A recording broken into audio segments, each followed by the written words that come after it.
Hola, soy Jennifer Rodríguez y hoy vamos a hablar de dos condiciones de salud de gran importancia y que a simple vista no parecen tener mucho que ver, pero que muchísimas veces van de la mano: la diabetes mellitus tipo 2 y la hipertensión arterial. Y es que después de ver cómo muchas veces alguien con diabetes mellitus presenta hipertensión y viceversa, es normal que mucha gente se pregunte si es solamente mala suerte, hay alguna coincidencia o si de verdad existe una conexión biológica, algo así como un puente molecular que una a ambas. Y eso es exactamente lo que estamos investigando. ¿Qué hay detrás de toda esta comorbilidad en común? Pues para poder entender este vínculo, primero tenemos que conocer bien a estas dos patologías por separado. Por un lado tenemos a la diabetes tipo 2. Aquí el problema es que el cuerpo no sabe cómo manejar el azúcar porque la insulina, que es la hormona encargada de eso, o no se produce en cantidad suficiente o simplemente no funciona como debería. Por otro lado está la hipertensión arterial, que en este caso la sangre empuja con demasiada fuerza contra las paredes de las arterias. Y a simple vista aparecen dos problemas muy diferentes, pero vamos a ver que su relación fisiopatológica es más cercana de lo que parece. En la diabetes, la palabra clave es la resistencia a la insulina. La resistencia a la insulina es una condición en la que las células del cuerpo no responden adecuadamente a la insulina, lo que dificulta que la glucosa entre a ellas y eleva los niveles de azúcar en la sangre.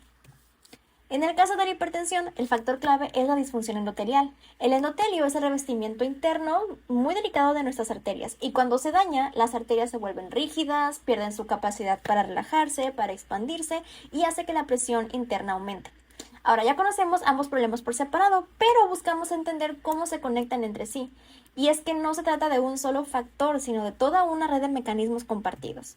La diabetes tipo 2 y la hipertensión arterial comparten mecanismos patológicos que se potencian mutuamente. En la diabetes, el exceso de insulina y la glucosa daña los vasos sanguíneos, lo que promueve una retención de sodio, rigidez arterial, menor producción de óxido nítrico, y todo esto eleva la presión arterial.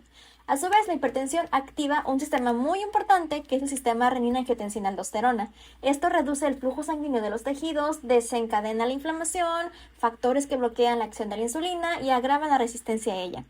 De esta forma, ambas enfermedades forman un círculo vicioso y vascular que acelera el daño. Pero, ¿cómo con tantos factores podemos identificar cuáles son los mecanismos más importantes?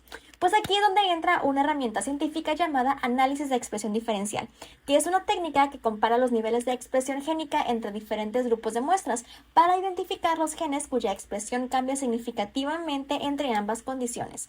Podemos ver aquellos genes que están sobreexpresados o upregulated y subexpresados o downregulated, y estos nos pueden indicar rutas metabólicas que son claves.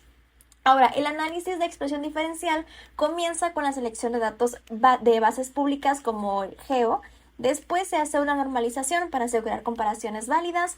Después se utiliza algún software como RStudio y paquetes como Liva, en el que se identifican genes diferencialmente expresados aplicando algunos criterios estadísticos. Posteriormente se buscan genes compartidos entre ambas condiciones, se genera un análisis de enriquecimiento funcional para poder identificar rutas metabólicas que estén compartidas, y por último se validan experimentalmente los genes que fueron seleccionados con una qPCR en modelos ya sean animales o humanos.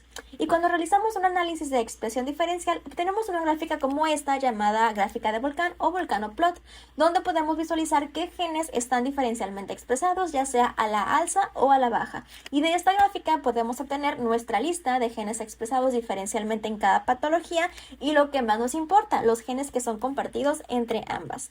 Y cuando estos genes compartidos los tenemos, nos pueden guiar hacia lo que se le conoce como dianas terapéuticas potenciales. ¿Qué son? Pues básicamente son una molécula específica, ya sea una proteína o una enzima, que si logramos modularlas con un fármaco, puede cambiar el curso de la enfermedad. Además, cuando una diana terapéutica tiene un respaldo genético humano, como el que proporciona el análisis de expresión diferencial, la probabilidad de que se convierta en un medicamento exitoso se duplica o incluso más, aproximadamente 2.6 veces más.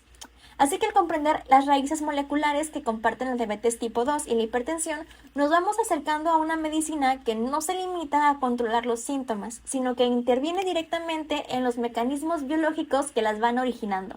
Esto abre una puerta a un futuro donde un solo tratamiento podría abordar ambos trastornos a la vez.